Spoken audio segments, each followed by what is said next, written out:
Vale. Buenos días, buenas tardes, buenas noches.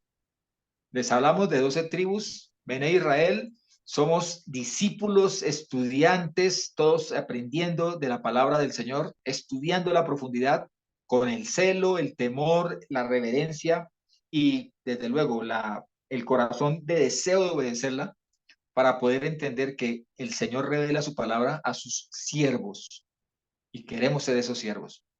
Entonces, venimos estudiando la palabra del Señor en el libro de Apocalipsis. Ya hemos llegado a la sexta trompeta. Estamos en la trompeta que identificamos y que emana de la misma palabra, que es el tiempo que vivimos actualmente. Estamos en la sexta trompeta. Luigi, por favor, Apocalipsis 9:11. Sí, dice, sobre ellas tienen por rey el ángel del abismo, cuyo nombre en hebreo es Abadón, y en el griego tiene por nombre Apolión. Nosotros ya veníamos en el estudio anterior analizando estos personajes y entendiendo que este personaje no está solo, o sea, Apolión, Abadón, el que hemos trazado y vamos a identificar y vamos a mirar en el proceso que corresponde al conocido como la primera bestia, la bestia que sale del mar, o anticristo, que también ha sido llamado, siendo la palabra anticristo una sola de sus características, pero su descripción más exacta en Apocalipsis es la primera bestia, sale del mar. Dijimos, la segunda bestia sale de la tierra y es conocido como el falso profeta, y desde luego allí ya aparece el dragón, la serpiente antigua, el diablo Satanás. Hablando de estos tres como cómplices, no como personajes que mantengan una unidad, una armonía, que procuren el bienestar del otro, no. Ellos simplemente buscan utilizar al otro como un medio para alcanzar su fin, su último fin, que es el de alcanzar y recibir la adoración como la recibe Elohim, como la recibe Jehová desde su santo trono, como la recibe de toda su creación y como debiera recibirla de todos los seres humanos, como creación suya. Ahora, este líder de las angostas, vamos a trazar toda la senda, vamos a mirar todo el panorama para poder entender de que este es el que se refiere como el que viene, la primera bestia que viene del mar, que incluso es lo más normal que si se abre el abismo, un sitio donde arde la llama, donde hay calor, cuando se mezcla, hace contacto con el agua del mar o cualquier agua de río, lance un vapor que cegue la vista, que impida la vista y que incluso nuble el sol y nuble la luna. Pero esos son detalles que veremos a futuro. Hoy vamos a ver y vamos a mirarlo desde el punto de vista de esta primera bestia. Ya dijimos, no vayamos a tener como un único objetivo en esta primera bestia. Entendamos que hay una segunda bestia que, como la calificamos en la ocasión pasada, puede ser igual o más peligrosa que el anticristo, que esta primera bestia. Ojo con eso.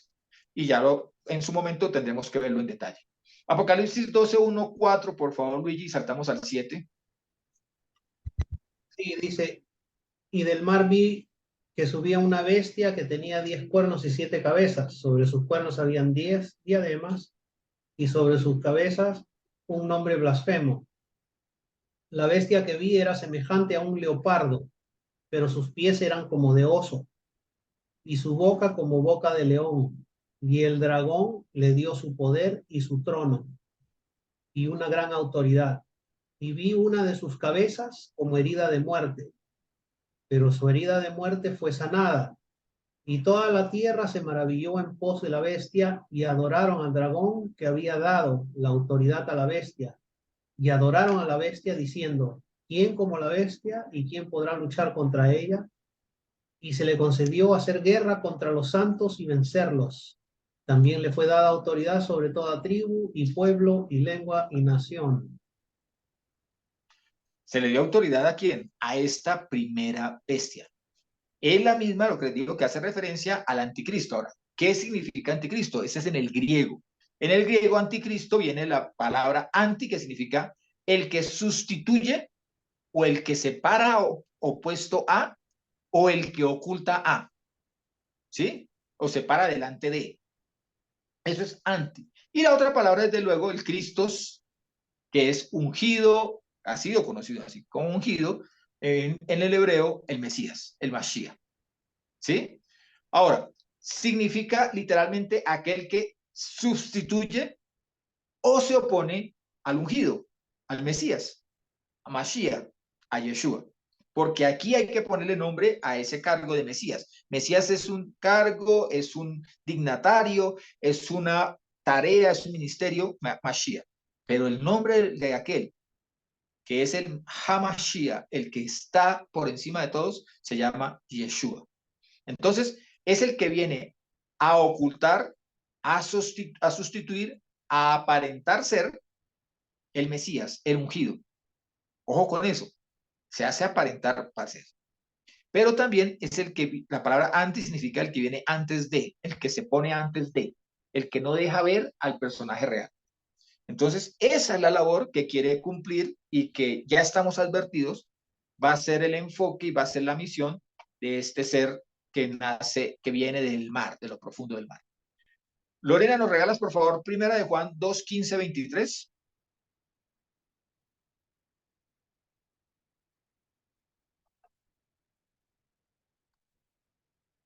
Lore,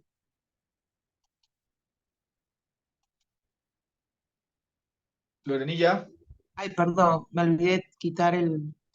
el micrófono, abrir el micrófono. Sí, ¿me escucha? Sí, perfecto, dale.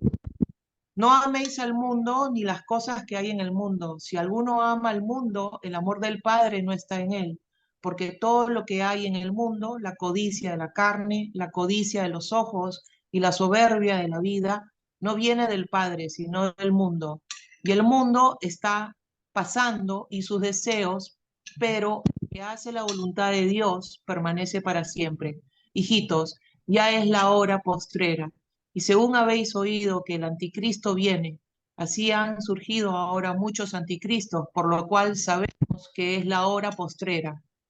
Salieron de nosotros, pero no eran de nosotros, porque si hubieran sido de nosotros, habrían permanecido con nosotros, pero salieron para que se manifestara que no todos son de nosotros, pero vosotros tenéis la unción del Santo y todos vosotros lo sabéis. No os escribí porque no sepáis la verdad, sino porque la sabéis y porque ninguna mentira procede de la verdad. ¿Quién es el mentiroso sino el que niega que Jesús es el Mesías? Este es el anticristo, el que niega al Padre y al Hijo. Todo el que niega al Hijo tampoco tiene al Padre, y el que confiesa al Hijo también tiene al Padre. Nosotros no podemos desconocer a Yeshua. Yeshua es el eje que nos conecta con el Padre. Desconocer a Yeshua, negar a Yeshua es desconectarnos del Padre y negar al Padre. Ahora, ¿qué indica una persona que niega a Yeshua y niega al Padre? Pues que tiene el espíritu, para lo que venimos leyendo, el espíritu del antimashiach, el espíritu del anticristo. ¿Cuál es la característica del espíritu del anticristo? Que niega al Padre y niega al Hijo. Lo niega en su expresión verbal voluntaria, en sus palabras, como en sus actos, o en sus actos. Porque no es todo aquel que le dice Señor, Señor, el que entrará al reino de los cielos, sino el que hace la voluntad del Padre. Ese es el que reconoce al Padre y al Hijo. Y es el que tiene al Espíritu Santo. Ya que estás en primera de Juan, Lore, por favor, primera de Juan 4, 1 al 3. Amados, no creáis a todo espíritu, sino probad los espíritus si proceden de Dios, porque muchos falsos profetas han salido al mundo. En esto conoced el Espíritu de Dios. Todo espíritu que confiesa que Jesús es el Mesías ha venido en carne, procede de Dios. Y todo espíritu que no confiesa a Jesús no procede de Dios. Y este es el del anticristo, del que habéis oído que viene y ahora ya está en el mundo. No es que la advertencia es, dice, ustedes oyeron que viene. Estamos hablando en la época de Juan, estamos hablando de, llamémoslo el primer siglo, estamos hablando de recién Yeshua ha ascendido al reino de los cielos, recién Yeshua ha resucitado. Entonces, aquí nos está diciendo, ustedes oyeron que viene, pero ¿saben una cosa? Les voy diciendo, ya está actuando, ya está en acción, ya se hace visible aun cuando no se ha manifestado. porque lo que viene es la manifestación de este ser, de este anticristo. Esa es la manifestación. Pero miren que utiliza repetidas veces una frase, una palabra, espíritu. Todo espíritu, sino probarlos, todo espíritu que confiesa, este es el del anticristo.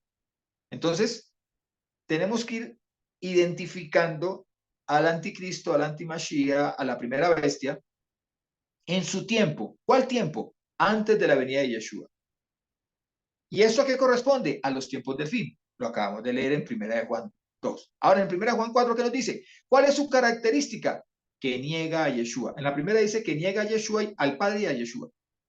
Entonces aquí dice, puede que reconozca a un Dios, pero no reconoce a Yeshua como el Señor, como el camino que nos conecta con el único y verdadero Dios, con el Padre.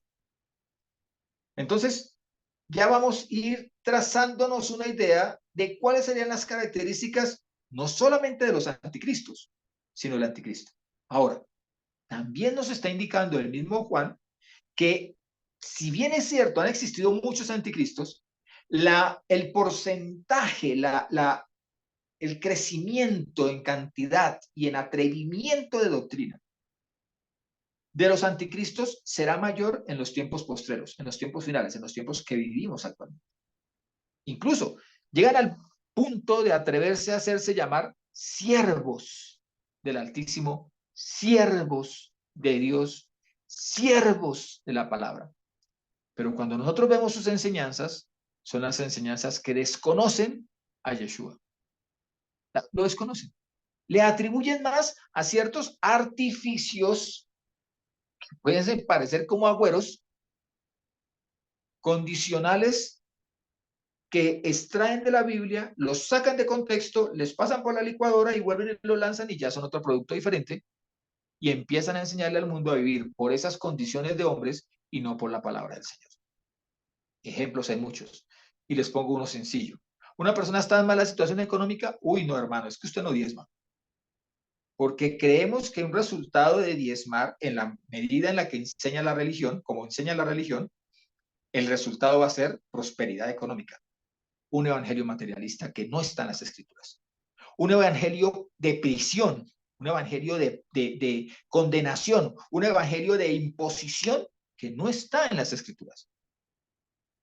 Demuéstrenmelo.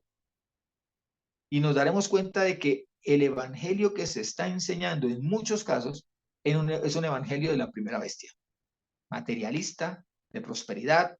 Por eso, el día que simplemente corte el falso profeta la línea y diga, ustedes no pueden comprar ni vender, ese día pondrán la mano y pondrán la frente, ponga la señal, póngala, que es que me interesa tener comercio, me interesa tener las comodidades que hoy en día el mundo me ofrece, me interesa la tecnología que ya me hizo prisionero de ella, porque estamos en un tiempo de altísimo crecimiento de los anticristos sobre la faz de la tierra. Martica, ¿nos regalas por favor Daniel 7, 7 al 8?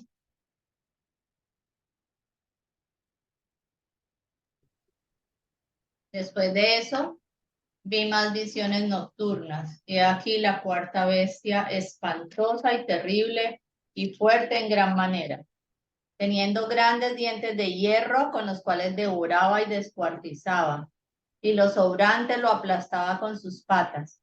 Era muy diferente de todas las bestias que había visto antes y tenía 10 cuernos. Estaba observando los cuernos, y he aquí otro cuerno pequeño salía de entre ellos, ante el cual 3 de los primeros cuernos fueron arrancados de raíz. Y he aquí este cuerno tenía ojos como de hombre y una boca que hablaba grandes cosas. Estuve mirando hasta que fueron puestos tronos y se sentó un anciano de días, cuyo vestido era blanco como la nieve y cuyos cabellos eran como lana purísima. Su trono era de llamas de fuego y este tenía ruedas de fuego abrasador. Y del mar... Precede, hasta ahí, abrasador. Esta bestia, si nosotros la vemos, es una bestia de 10 cuernos, tiene una característica que llama mucho la atención, y es que es diferente a todas las bestias que has visto antes. O sea, y esto lo vamos a descubrir en el transcurso del estudio que haremos y que tendrá varias sesiones, de que no tiene el comportamiento para conquistar, el comportamiento o la estrategia o los medios para conquistar que utilizaron los otros tres reinos. O sea, no es el mismo de Babilonia, no es el mismo de Grecia. Entonces, ni desde luego, va a tener cierta herencia del Imperio Romano, pero no actuará de la misma manera. Su conquista será desde otra línea, por otro medio. Entonces, esas son las características. Pero la otra es, teniendo 10 cuernos, se identifica claramente con la primera bestia que aparece en Apocalipsis 12, 1, 4 al 7. Donde dice, en el 1 dice, y del mar vi que subía una bestia que tenía 10 cuernos. Ya no la identifica con esa misma bestia porque aquí el mismo Daniel inicia diciendo que tenía 10 cuernos, dice en el versículo 7 de Daniel 7. Vamos a ir mirando también por qué 10 cuernos, por qué cabezas, diademas y demás. Apocalipsis 12, 3 al 4, por favor, Luigi. ¿Nos regalas? Sí. Dice 12 del 3 al 4. Sí, señor, 12, 3 y 4. Ok. Otra señal fue vista en el cielo. He aquí un gran dragón rojo que tenía 7 cabezas y 10 cuernos, y en sus cabezas 7 diademas. Y su cola arrastra la tercera parte de las estrellas del cielo, y las arrojó a la tierra, y el dragón se paró delante de la mujer que estaba a punto de dar a luz, a fin de devorar a su hijo cuando ella diera a luz. Entonces, aquí nos está identificando al dragón. ¿Por qué lo traemos a colación? Porque Hasatán y esa primera bestia son muy similares. Tienen características muy similares. Mire, ambas tienen 10 cuernos. Ambas tienen 7 cabezas. Esto nos indica de dónde procede o qué los une. Los une quien les entregó la autoridad, el poderío y el poder. O sea, Hasatán se lo está entregando a la bestia. Allí hay identidad. ¿En qué se diferencian? Que la primera bestia tiene 3 diademas más que el dragón. El dragón dice, aparece allí con 7 diademas, mientras que la primera bestia aparece con 10 diademas. Y también tendremos que escudriñar qué significan estas diademas, qué significan estas cabezas y qué significan los cuernos. Podemos darnos una idea, pero es mejor escudriñarla a fondo cuando llegue su momento. Volvemos a una idea que dejamos latente en la ocasión pasada y que tenemos que mantener en esta, y es, ¿por qué la primera bestia requiere de una imagen? ¿Por qué requiere de darle autoridad al falso profeta para que le adoren? ¿De dónde nace esta necesidad? Tengamos en cuenta algo. La característica de estos tres es que ninguno de estos tres es confiable. Ninguno de estos tres guarda fidelidad para con los otros dos. Entonces, ¿para qué le tiene que entregar una autoridad que él ya ha recibido? ¿Ven? Ahora, ¿de dónde sale? Esta primera bestia sale del mar. Apocalipsis 12:1, perdón, dice, y del mar vi que subía una bestia. Hablando de la primera bestia. Sabemos que el mar identifica caos. Sabemos que el mar identifica una agitación tremenda, una incertidumbre, una inseguridad. Significa que el mundo entero no ha cobrado firmeza, está andando en diatribas, andando en incertidumbres. Ese es el mar agitado. ¿Por qué? Porque habla de un mar grande, sale del gran mar, según el libro de Daniel. Dice que él vio a los 4 vientos en el cielo, cómo se desataron, cómo estaban en continua oposición, moviéndose de lado a lado, y ese movimiento generó un gran movimiento sobre el mar grande, dice Daniel 7:1. En ese caso ya estamos hablando de Daniel 7:2. Entonces, ¿a qué mar se refiere? Se refiere al gran mar Mediterráneo. Mediterráneo en griego significa rodeado de tierra, porque así pareciera ser. O sea, está rodeado por África, Asia, Europa. Rodea allí y deja un pequeño espacio como la salida de una olla express en el estrecho de Gibraltar. Ahora, compone, está a Europa, África y, como dijimos, medio ambiente. También se conoce en las escrituras como el mar occidental. Incluso la palabra occidente identifica hacia ese mar en el idioma hebreo. En el idioma hebreo nosotros vemos que literalmente significa los vientos del cielo. O sea, perdón, los cuatro puntos cardinales se conocen también como los vientos del cielo. Rouyot Hashamayim, ¿sí? Son los vientos del cielo, Hashamayim. Entonces, cuando habla del occidente o oeste, habla del Yam. La raíz que se usa significa el rugir del mar. Entonces, cuando vamos a ver los 4 puntos cardinales en el hebreo, tenemos que ubicarnos en Jerusalén. Hacia el occidente, ¿qué quedaba? El mar. ¿Y qué mar? Un mar agitado, un mar que permanece rugiendo, un mar que permanece en continuo movimiento agresivo, que rompe con un oleaje supremamente ruidoso. También es conocido como un cuerpo grande de agua o el gran cuerpo de agua, ¿sí? Y en algunas ocasiones cuando se quiere dar, también se cita al gran mar, cuando se quiere dar entender que es hacia el occidente buscando hacia el sur, o sea, buscando hacia Egipto, digamos de esa manera. Este es el occidente. El norte es Safón en el hebreo, y en Safón significa lo oculto, lo oscuro, ¿sí? Allí donde está lo tenebroso y desconocido. Sur significa Negev. Negev significa, al traducirlo, significa tierra de aridez, o también significa estacionado, que no deja pasar, que impide. Y el oriente, que es Misraj, significa donde se levanta el sol, donde nace el sol. ¿Por qué lo decimos? Para que quede claro que cuando está identificando allí el gran mar de donde ha de venir la primera bestia, está identificando a la zona del mar Mediterráneo con las tierras que le rodean, porque la característica del Mediterráneo es estar rodeado por tierra. Entonces nos habla de Europa, nos habla de África y nos habla de Oriente Medio. Cuando nos habla de Oriente Medio, no podemos desconocer que cuando estudiamos Babilonia y cuando estudiamos toda su enlace como la madre de todas las religiones, el enlace entre Oriente Medio con la zona de la India y desde luego con la zona nipona y la zona china es evidente. Es evidente en la herencia de las doctrinas que rigen a estas naciones. Y la conexión entre el pueblo indio, de la India, perdón, y el pueblo egipcio también es innegable. Y la postura de una intermedia Arabia también está allí evidenciada. Entonces, a lo que quiero llegar es que, si bien es cierto, esta primera bestia sale del mar y está señalándonos hacia el mar Mediterráneo, nos indica en gran manera que el eje, el centro, el foco estará hacia esas tierras. ¿Sí? Y que la mayor participación, mayor influencia y mayor dominio procede de esas tierras. En el gran mar hay tormenta por naturaleza. El mar Mediterráneo es un mar violento. Es un mar de tormentas.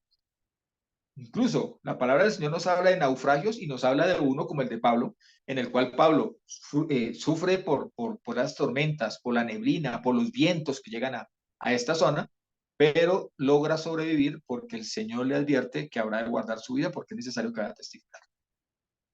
Pero para que nos quede más claro de que efectivamente cuando se habla del Mar Grande, cuando se habla de Occidente, se habla del Mediterráneo, vamos a mirarlo en las propias escrituras. Lore, ¿nos regalas por favor números 34, 1 y luego te saltas al 5 y 7 del mismo 34?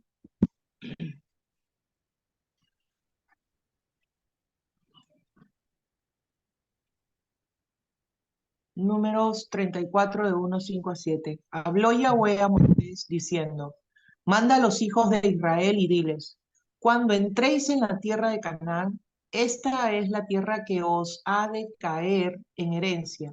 La tierra de Canaán según sus límites, rodeará la frontera desde Asmón hasta el torrente de Egipto y sus límites serán hasta el mar. El mar grande os será la frontera occidental, y su costa os será el límite occidental, y esta os será la frontera norte. Desde el mar grande os trazaréis una línea hasta el monte Or. Miren que está trazando el límite occidental, es el mar. ¿Cuál mar? Mediterráneo. Porque está hablando de la tierra prometida que habrá de ser distribuida está siendo distribuida para las 12 tribus. Occidente, al Mediterráneo. Pero también dice, para el norte, desde el mar grande, trazan una línea hacia Oriente para poder limitar el norte. ¿Sí? Entonces, claramente está establecido cuál es ese gran mar. Ese gran mar es el mar Mediterráneo. ¿Qué característica tiene? Que está hablándonos a través del mar Mediterráneo, a través de una ubicación geográfica, nos está hablando de un estado de los pueblos para el momento en que esta bestia se manifieste. No es que nazca, no es que brote, se manifieste. Y nos está hablando de un clima de confusión, un clima de engaño, un clima de incertidumbre, un clima de temor. Nos está hablando de eso. Lucas 21, 25, 28 nos dice, y habrá señales en el sol, está hablando el mismo Yeshua, y las estrellas. Y sobre la tierra, angustia de las gentes en desespero ante el bramido del mar y el oleaje, desfalleciendo los hombres por el miedo y la expectación de lo que vendrá sobre la tierra habitada. Porque las potencias de los cielos serán sacudidas, y entonces verán al Hijo del Hombre viniendo en una nube con poder y gran gloria. Cuando estas cosas comiencen a suceder, erguíos y levantaos vuestras cabezas, porque vuestra redención está cerca. Son buenas nuevas para los creyentes, malas nuevas para los irreverentes y rebeldes a la palabra del Señor. El mar ya está embravecido. Ya el mundo anda en temores, ya el mundo anda en angustias, ya el mundo anda en incertidumbre, ya el mundo anda en desórdenes, en confusión, todo fruto del engaño. Porque el arma del dragón, el arma de Hasatán, que le entrega al antimashia y que opera a través del falso profeta, es el engaño, es la mentira. Ahora, durante mucho tiempo se ha dicho que, oiga, uno de los posibles anticristos puede ser Nerón. Otros dicen, bueno, puede ser algún gobernante en la época de Juan, de Johanan, ¿sí? Pero si nosotros vamos a ver la realidad de todo lo que nos ha hablado el Señor acerca de este antimashia, y si vamos a ver el libro de Daniel, no es posible, porque solamente se encontrará él cuando esté a punto de venir Yeshua, el Mesías, como como la consagración, como lo máximo, digamos de esa manera, de la perdición, del desorden, del desvío, del pecado. Y esto procede de las piernas de hierro. Y ellos solamente forman parte del inicio de las piernas de hierro, de la parte más alta, de la parte más robusta del Imperio Romano. Luego el Imperio Romano se debilita y creyendo que ha desaparecido, cosa que no ha sucedido, se supone que el imperio de las pantorrillas de hierro ha desaparecido. Porque en el 476, durante la era común, en la era común, fue la caída de Roma. Y en el 1453 fue la caída de Constantinopla, la que hoy en día es Istambul o Estambul, en Turquía. Pero el imperio que nos habla Daniel, en Daniel 7, tiene unas prolongaciones que se dan a través de esa alianza del hierro y del barro que jamás se funden, sino que son fruto de alianza de lo débil con lo fuerte, lo firme con lo frágil, lo rico con lo pobre, lo poderoso con lo indefenso, en una aparente alianza que solamente es un utilitarismo para aquellos fuertes, haciendo uso de aquellos débiles. Ahora, en adelante veremos cuál será la diferencia entre estas dos bestias. Las similitudes y diferencias con el dragón. También tenemos que verlo. Tenemos que ver si el anticristo es un ser humano, si es una organización, un ente comercial, un espíritu. Si tan solo es una conducta, una figura que nos enseña, nos instruye algo, o si es un ser real. También tendríamos que ver si realmente este antimachías es un judío o no es judío, si es un gentil, si es un hombre, si es una mujer. si es posiblemente un extraterrestre, como aseguran algunos, si es un poder que representa una naturaleza humana o de un ser invisible para nosotros al presente, si es la unión simple de las potencias económicas, militares, políticas. ¿Qué característica tiene este con sus 10 cuernos contra el otro que no tiene sino 2 cuernos, que estamos hablando del falso profeta? ¿Qué características tienen estas con relación a Israel? ¿Qué características tienen con relación a la palabra del Señor?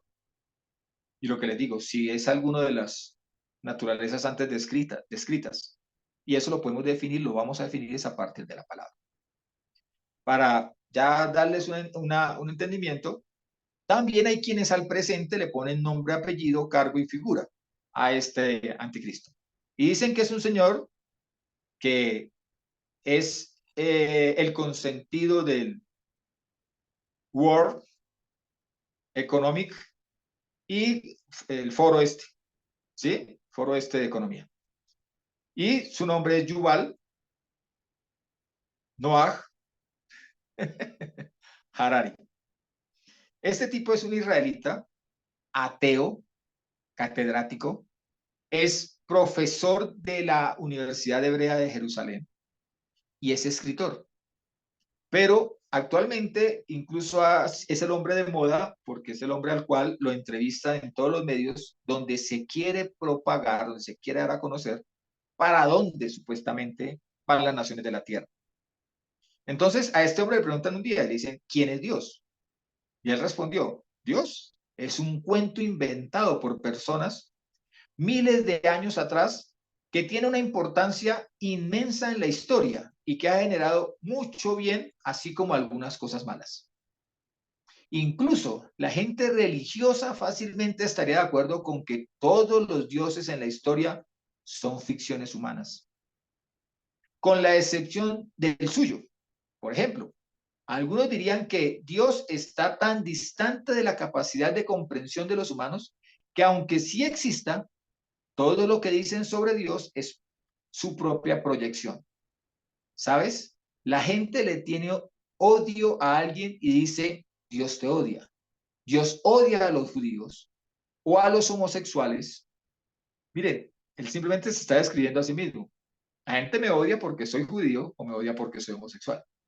Y echemos la culpa a la imagen, a la idea que tiene cada uno de Dios. Sigo con lo que él dice.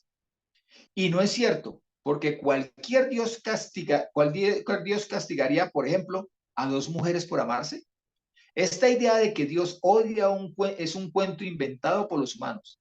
Si alguien quiere acercarse a Dios, lo que eso significa es tratar de observar la realidad sin imponer estas ilusiones y fantasías que hemos creado.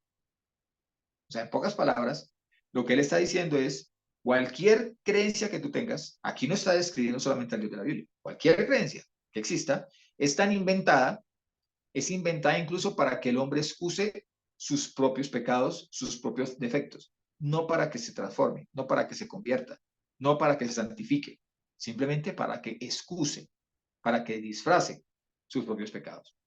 Ahora, él tiene varios libros, y no necesito citarlos ahorita, pero en la mayoría de libros lo que él está diciendo es que incluso el Dios de la Biblia, que en el Génesis, así lo dice él, en el Génesis creó al hombre, ahora será reemplazado por toda la inteligencia que emana de los supercomputadores, de los superprogramas, a través de los cuales él pretende y ya está encaminado al mundo a crear el superhombre. Cuando nosotros vemos al superhombre, ¿no nos llega a la memoria también lo que decían los nazis? Los nazis creían en que ellos eran la super raza y que estaban creando a través de preservar a su raza sin contaminación al superhombre.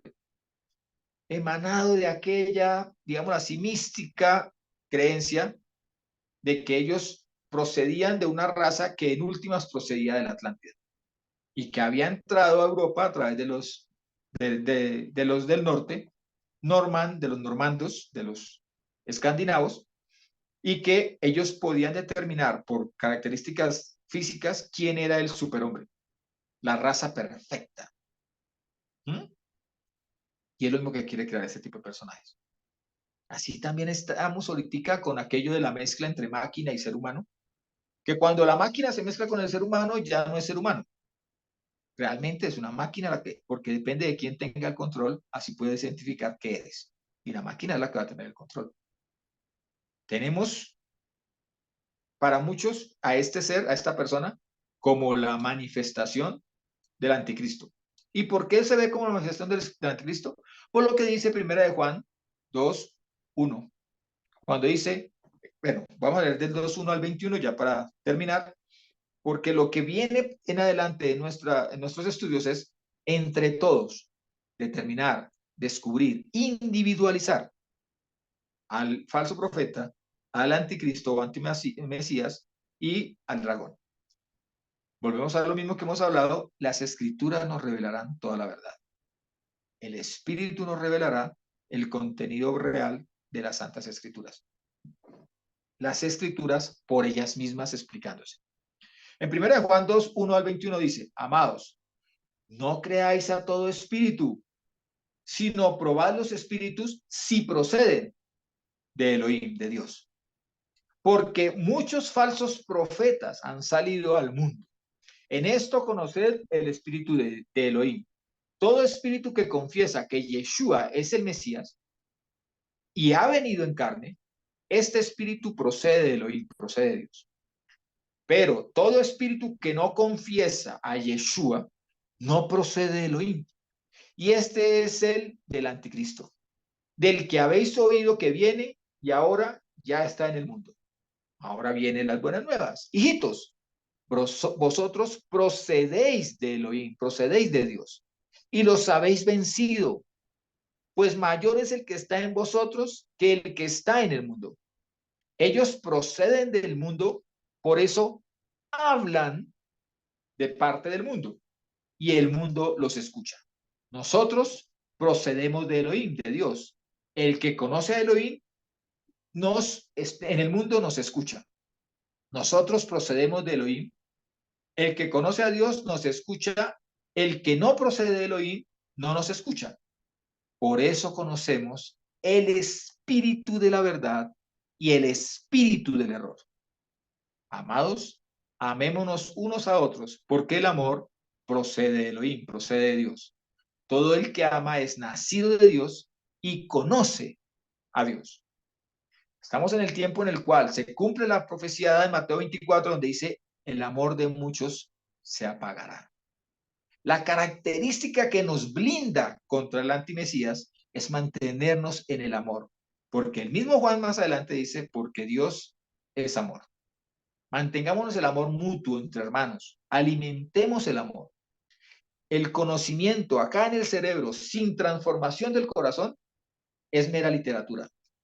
La verdadera salvación procede de tomar la palabra, escudriñarla, disfrutarla, pero disfrutarla desde el punto de vista de mi deseo, mi voluntad sometida a la palabra para obedecerla. Obedezcamos a la palabra. No sabemos si vamos a escudriñar, vamos a descubrir si lo que estamos hablando es de una persona, estamos hablando de un espíritu, estamos hablando de una organización, ¿de qué estamos hablando para este tiempo? ¿Con respecto a quiénes? A los tres cómplices y compinches que son el falso profeta, la primera bestia o anticristo y el dragón. Vamos a empezar a escudriñarlos dentro de sus características. ¿Son seres humanos? ¿O alguno es un ser humano? ¿Alguno es un espíritu? ¿Alguno es una organización? ¿Alguno es un concepto? ¿Alguno es una descripción de alguna característica meramente humana? Eso tendremos que descubrirlo conforme vayamos escudriñando las escrituras. Por ahora nos tiene que quedar un elemento, una prueba infalible de quién es quién. Y es que las tinieblas, el dragón, el falso profeta, el antimesías, tienen como herramienta y como arma el engaño, la mentira, la perversión de la verdad que procede desde el mismo Edén cuando dijo, con que Dios les ha dicho, desde allí ya viene el engaño. Concentrémonos en las escrituras, dejemos de escuchar tanta fábula, busquemos en las escrituras su contenido, metámonos en ella y disfrutemos de la palabra, comamos de ella, hablemos de ella, vivámosla a ella. porque de otra manera seremos simplemente comida del antimesías, comida del falso profeta, comida del dragón. El centro de Apocalipsis no es ninguno de estos tres. El centro de Apocalipsis es Yeshua.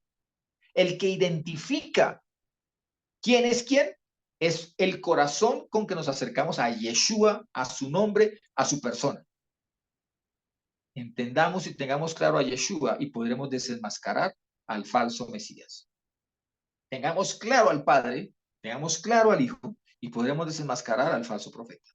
Tengamos clarísimo la palabra, al Padre y al Hijo, y podremos desenmascarar la obra del dragón. De resto, por engaño, voluntario o involuntario, por concepto mal aprendido, por crearse uno dentro de su mente ciertas verdades que no son tan verdades, es que el mundo será presa fácil del engaño del enemigo. La palabra es la luz. La palabra es la que nos identifica y nos encamina. La palabra es la que nos muestra toda la verdad. Y es esa verdad la que nos mantiene libres.